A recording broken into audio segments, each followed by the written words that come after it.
नमस्कार। Boolean algebra and logic gates की इस सीरीज में या कह सकते हैं डिजिटल इलेक्ट्रॉनिक्स की सीरीज में आज हम एक्स और एक्स नॉर गेट के बारे में जानेंगे। साथ में जितने भी लॉजिक गेट्स हैं बूलियन डिजिटल इलेक्ट्रॉनिक्स में उन सबका एक कंपैरेटिव एनालिसिस करेंगे कि ये गेट किस तरह से वर्क करता है, इस गेट की क्या फंक्शनलिटी है, इसका क्या लॉजिक डायग्राम है। तो आज के इस सेशन में हम ये सब जानेंगे। तो आज के सेशन को प्रारंभ करते हैं। तो जो पहला गेट है वो आज हम पढ़ने वाले वो है एक्सऑर। क्योंकि हम पिछले सेशन में हम एंड और नॉट नैंड नॉर ये 5 गेट पढ़ चुके हैं और आज के सेशन में हम एक्सऑर और एक्सनॉर को पढ़ने वाले हैं। तो एक्सऑर गेट क्या होता है? एक्सऑर गेट में दो इनपुट्स होते हैं। एक्सऑर गेट में इन आउटपुट जब शुरू होगा, यहाँ पे इनपुट्स हमने ले लिया है ए एंड बी, आप कुछ भी ले सकते हैं। यदि दो इनपुट्स यदि डिफरेंट हुए जब भी आउटपुट क्या रहेगा? True means 1। तो जहां तक हम ट्रू और फॉल्स की बात करते हैं बूलियन अलजेब्रा में, तो ट्रू मीन्स 1 और फॉल्स मीन्स 0। तो यहाँ पे इनपुट्स का नाम ले लिया ए और बी, जस्ट कोई भी इनपुट हो सकते हैं, जस्ट नाम लिया हुआ है ये तो। बट यदि जो दो इनपुट वैल्यूज है यदि वो डिफरेंट हुई जब भी आउटपुट क्या रहेगा? 1 मीन्स ट्रू रहेगा। और जब ट्रू रहेगा बट एक कंडीशन ये भी है कि इनमें से एक वैल्यू ट्रू होनी चाहिए। जब दो इनपुट्स ले रहे हैं तो उनमें से एक वैल्यू ट्रू होनी चाहिए, दोनों नहीं। एक वैल्यू ट्रू होगी तो आपका आउटपुट क्या रहेगा? ट्रू। एक इनसर्किल्ड प्लस साइन यूज किया जाता है एक्सऑर ऑपरेशन के लिए। इनसर्किल्ड प्लस मींस पहले हमने प्लस एक लिखा, प्लस के ऊपर एक सर्किल लगा दिया, तो वो उसका एक एक्सऑर का साइन है। वो हम नेक्स्ट जब हम उसको देखेंगे उसको मैं बताऊंगा कि कौन सा साइन होता है। बट प्लस के ऊपर एक सर्किल लगा दिया तो वो उसका एक्सऑर ऑपरेशन का साइन होता है। अब यहाँ पर आप देखेंगे इसका लॉजिक डायग्राम। तो लॉजिक डायग्राम देख सकते हैं यहाँ पर, ये इसका लॉजिक गेट डायग्राम होता है। यहाँ पर ये और है और जैसा, और यहाँ पर एक और कर्व लाइन आ गया है, तो ये आपका कौन सा गेट हो जाता है? एक्सऑर। यहाँ पे दो इनपुट लिए ए और बी और आउटपुट क्या है? वाई। तो अगेन दो इनपुट लिए ए बी, तो 4 कॉम्बिनेशन हो गए 0 0 0 1 1 0 1 1। तो मैंने क्या बोला? दोनों इनपुट्स डिफरेंट, ये दोनों सेम हो गए तो 0, यहाँ पे 1 1 हो गया तो 0। यहाँ पे देखिए दोनों इनपुट्स डिफरेंट है, 0 1 और 1 0, तो यहाँ पर वैल्यू क्या आ गया? 1 1। तो मीन्स जब दोनों इनपुट्स डिफरेंट हो, या ये कह सकते हैं एक इनपुट ट्रू हो और एक फॉल्स, ठीक है, तो उस केस में आपका एक्सऑर क्या देता है? Output true means 1। नेक्स्ट है आपका एक्सनॉर गेट। एक्सनॉर गेट कह सकते हैं आप इसको, पहले हम इसके लॉजिक डायग्राम पर चले हैं तो देखे पे कि ये आपका जो अभी तक हमने गेट देखा है, ये कौन सा गेट है आपका? एक्सऑर। और एक्सऑर के आगे यहाँ पे इन्होंने क्या एक यहाँ पर क्या लगा दिया है हमने? एक सर्किट। ये सर्किट क्या डिनोट करता है? Not gate.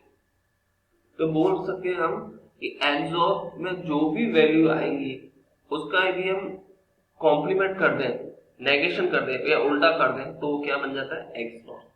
क्योंकि आप देख सकते हैं इसका लॉजिक डायग्राम देख रहे हैं, तो लॉजिक डायग्राम देख सकते हैं यहाँ पर ये एक्सऑर गेट है और एक्सऑर के आगे यहाँ पर एक नॉट सर्किल मार्क कर दिया, तो ये कौन सा गेट बन गया आपका? एक्सनॉर। तो ये कह रहा है कि एक्सऑर गेट है with the output inverted. XOR gate है और उसमें आउटपुट आएगा वो इन्वर्ट कर दिया जाएगा किस सिंबल से? ये जो सर्किल किया हुआ है। एक्सनॉर गेट में भी दो इनपुट हो सकते हैं और आउटपुट इसमें ट्रू कब रहेगा? जब दोनों के दोनों इनपुट सेम हो, चाहे वो दोनों 0 हो चाहे वो दोनों 1 हो। तो जब दोनों इनपुट्स वैल्यूज सेम रहेंगी तो आउटपुट इसमें क्या रहेगा? 1, ठीक है। तो यहाँ पे आप देख सकते हैं ए बी 4 कॉम्बिनेशन हो गए 0 0 0 1 1 0 1 1। तो यहाँ पे देख सकते हैं 0 0 दोनों वैल्यू सेम रही तो आउटपुट क्या आ गया? 1। यहाँ पे डिफरेंट होगी तो 0, यहाँ पे डिफरेंट होगी तो 0, यहाँ पे सेम है तो 1। और जब आप देखते हैं एक्सऑर को इस केस में, तो एक्सऑर में जब जस्ट उल्टा है, जहाँ पे 0 था वहां पे 1 और वहां पे 1 था 0। तो एक्सऑर क्या हो गया? एक्सऑर गेट है बट उसमें एक नॉट गेट लगा दिया है जिससे उसका आउटपुट आता है वो इन्वर्ट कर दिया जाता है। अब हम देखेंगे इन सब गेट्स का एक तरह से एक फाइनल एनालिसिस कि कैसे गेट क्या करता है। जो भी हमने जितने गेट्स पढ़े उनको हम एक बार रिवाइज कर लेते हैं। तो पहला जो गेट है वो एंड गेट। एंड गेट का ये सिंबल है, आप देख सकते हैं।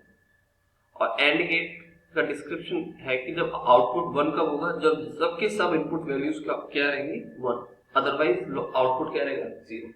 तो एंड गेट में सिंपल कंडीशन है कि जितने की इनपुट वैल्यू है सभी इनपुट वैल्यू यदि 1 हुई तो आउटपुट 1 रहेगा, नहीं तो 0। और इसका बूलियन एक्सप्रेशन क्या होता है, A dot B. A B भी लिख देते हैं कभी कभी, जैसे हम एक्सप्रेशन में हम आगे पढ़ेंगे कैसे बूलियन सर्किट या बूलियन एक्सप्रेशन डिराइव करते हैं। ए बी भी लिखता है, तो ए बी का मतलब है यहाँ पर ए और बी में एंड गेट यूज हुआ। सेकेंड है और गेट। और गेट का ये सिंबल है। सिंबल्स को ध्यान रखा जाए क्योंकि इन्हीं सिंबल्स के बेस पे हम एक बूलियन एक्सप्रेशन को डिराइव करेंगे आगे। तो सिंबल्स का बहुत इंपॉर्टेंस होता है, तो आप पता होना चाहिए हमको कि कौन सा ये गेट का क्या सिंबल है, इस गेट का क्या सिंबल है। तो और गेट का ये सिंबल है। इसमें कब वैल्यू 1 आएगी, आउटपुट 1 कब आता है, जब एक या एक से ज्यादा इनपुट वैल्यू 1 हो। यदि एक इनपुट वैल्यू भी 1 हो जाती है, मैंने क्या होता है कि एटलीस्ट एक, यदि कम से कम एक इनपुट वैल्यू 1 हो गया तो उसका आउटपुट भी क्या रहेगा 1। और जब यदि सबकी सब इनपुट वैल्यू 0 होंगी तो आउटपुट क्या रहेगा 0। तो इसका एक्सप्रेशन होता है a प्लस बी। यहाँ पे प्लस यूज करते हैं और के लिए। नेक्स्ट है नॉट गेट। नॉट गेट क्या करता है, ये आपका एक ट्रायंगल और एक सर्किल। तो आउटपुट यदि 0 है तो इसका कब होगा, जब इनपुट 1 होगा। और आउटपुट 1 होगा कब, जब इनपुट 0 होगा। तो मीन इसको बोलते हैं इन्वर्टर। इन्वर्टर मीन्स उल्टा करता है, कॉम्प्लीमेंट करता है, नेगेशन करता है। तो यहाँ पर देखिए ये मैं कह रहा था बार, इसको बोलते हैं बार। यहाँ पे देख रहे हैं ए इनपुट है और इसके ऊपर मैंने एक लाइन लगा दी, इसको बोलते हैं ए बार। उधर हमने ए के आगे कोटेशन यूज किया था, बट कोटेशन के साथ साथ हम बार भी यूज करते हैं, इसको हम बार बोलते हैं। तो इसका ये मतलब है ए का कॉम्प्लीमेंट। ठीक है, ये इसका सिंबल है और ये इसका लॉजिक डायग्राम सिंबल। नेक्स्ट चलते हैं नैंड। नैंड क्या चीज होता है, दो गेट्स का कॉम्बिनेशन होता है, नॉट और एंड। पहले एंड परफॉर्म होता है, उसके बाद जो भी एंड का रिजल्ट आता है उसको नॉट गेट की सहायता से इन्वर्ट कर दिया जाता है। तो यहाँ पे देखिए पहले एंड गेट यूज हुआ है, अब ऊपर देखिए एंड गेट यूज हुआ और आगे इसके आगे नॉट का वो लगा दिया सर्किट। तो ये नैंड बन गया आपका। तो आउटपुट 0 कब रहेगा, जब इसके सब इनपुट वैल्यू क्या रहेंगी 1। ठीक है, तो जब सबके सब इनपुट वैल्यूज 1 होंगी तब आउटपुट 0 होगा, अदरवाइज सब केसेस में आउटपुट क्या रहेगा 1। और ए और बी को पहले हमने एंड किया और उसके आगे पूरे के आगे हमने क्या लगा दिया बार, तो उसका हो गया नॉट। तो ये बन गया आपका नेट गेट। नेक्स्ट है आपका नॉर। नॉर भी दो गेट्स का कॉम्बिनेशन है, नॉट प्लस और। तो पहले और गेट यूज किया और के बाद उसको एक छोटा सर्किल लगा दिया नॉट के लिए, तो ये बन गया आपका नॉर गेट। इसमें आउटपुट 0 कब होगा, जब एटलीस्ट एक इनपुट की वैल्यू 1 होगी। जब एटलीस्ट एक इनपुट की वैल्यू 1 होगी तो आउटपुट क्या रहेगा 0। और यदि सभी इनपुट 0 है तो आउटपुट क्या रहेगा 1। ठीक है, तो जो भी एंड और नॉर का रिजल्ट आता है उसका उल्टा करने पर एंड और नॉर का रिजल्ट आता है, क्योंकि जो सभी जितनी वैल्यूज है वो नॉट गेट उसको क्या कर देता है, इन्वर्ट कर देता है। नेक्स्ट है आपका एक्सॉर। तो यहाँ पे हम नॉट का देख सकते हैं, पहले ए प्लस बी और किया, उसके बाद पूरा बार लगा दिया नॉट के लिए, नॉट के। फिर है आपका एक्सॉर। एक्सॉर आपका ये सिंबल है।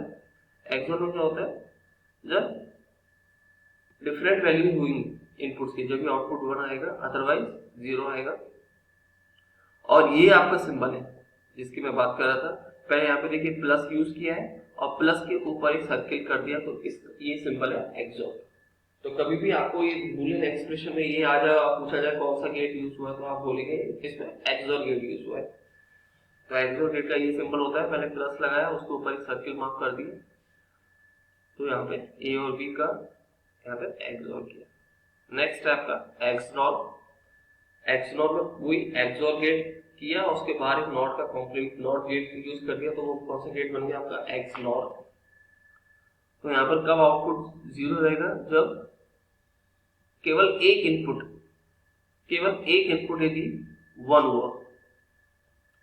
तो सिंपल बात है, जो भी एक्सऑर का रिजल्ट आता है उसका यदि नॉट की तरह इन्वर्ट कर दें तो वो कौन सा गेट बन जाता है आपका एक्स नॉट। ये सिंपल लैंग्वेज में बात करें इसको।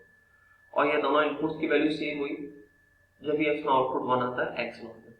तो यहाँ पे देखिए पहले एक्सऑर किया ए एक्सऑर बी और उसके बाद पूरा नॉट लगा दिया, तो वो कौन सा बन गया आपका x not. So I hope आपको ये आज का सेशन काफी इंटरेस्टिंग लगा होगा। नेक्स्ट सेशन में हम स्टार्ट करेंगे Boolean expressions and Boolean circuit, कि एक बूलियन सर्किट से हम कैसे एक बूलियन एक्सप्रेशन को डिराइव करते हैं और एक बूलियन एक्सप्रेशन से हम कैसे एक बूलियन सर्किट बनाते हैं। Boolean circuit means logic gates की हेल्प से। तो ये हम आगे के सेशंस में जानेंगे। आज के सेशन के लिए बस इतना ही, धन्यवाद।